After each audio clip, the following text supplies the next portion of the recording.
Hey everybody, it's Dr. Oz, and today we're diving into something super important for your health. We're talking about blood pressure. Think of your blood pressure as a report card for your heart and arteries. It tells us how hard your heart is working to pump blood through your body. Knowing your numbers is a big first step to taking control of your well-being. High blood pressure often has no symptoms, so checking it is the only way to know if it's in a healthy range. This simple check can save lives, folks. It's a window into your cardiovascular health, and I want you to feel empowered to understand it. Learning to check blood pressure manually might seem a bit old school with all the automatic cuffs out there, but let me tell you, it's a fantastic skill to have. Understanding the how and why behind this vital measurement connects you more deeply to your body's signals. Plus, manual checks are often considered the gold standard for accuracy when done correctly. It's not as tricky as you might think. I'm going to walk you through it step by step so you can feel confident. This knowledge is power, and it's power that can help you and your loved ones stay healthy for years to come. First up in our toolkit is the blood pressure cuff. This isn't just any band, it has an inflatable bag inside called a bladder. When you pump air into it, the bladder expands and gently squeezes the arm.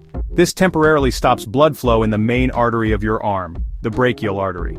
Cuffs come in different sizes, from small ones for children to extra large ones for bigger arms. Using the right size cuff is super important.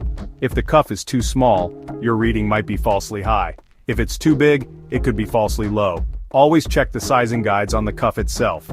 Next, let's talk about the stethoscope. This amazing device is like your superpower, allowing you to hear sounds inside the body that you normally wouldn't. For blood pressure, it helps us listen to the sound of blood rushing back into the artery.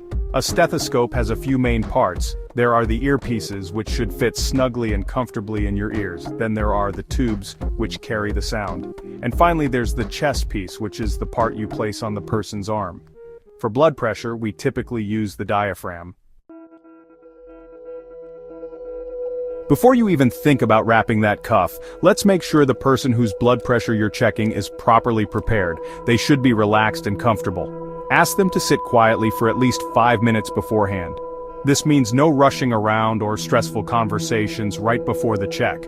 Also, they should avoid caffeine, smoking, or heavy exercise for at least 30 minutes prior, as these can temporarily raise blood pressure and give you a misleading reading. The goal is to get a baseline, a true picture of their resting blood pressure. A calm environment makes a big difference. Now, let's talk about positioning. The person should be seated in a chair with their back supported and their feet flat on the floor. No crossing their legs, as that can actually bump up the numbers a bit. The arm you choose for the check should be relaxed and supported at the level of their heart. You can use a table or a cushion to help prop it up. The palm of their hand should be facing upwards.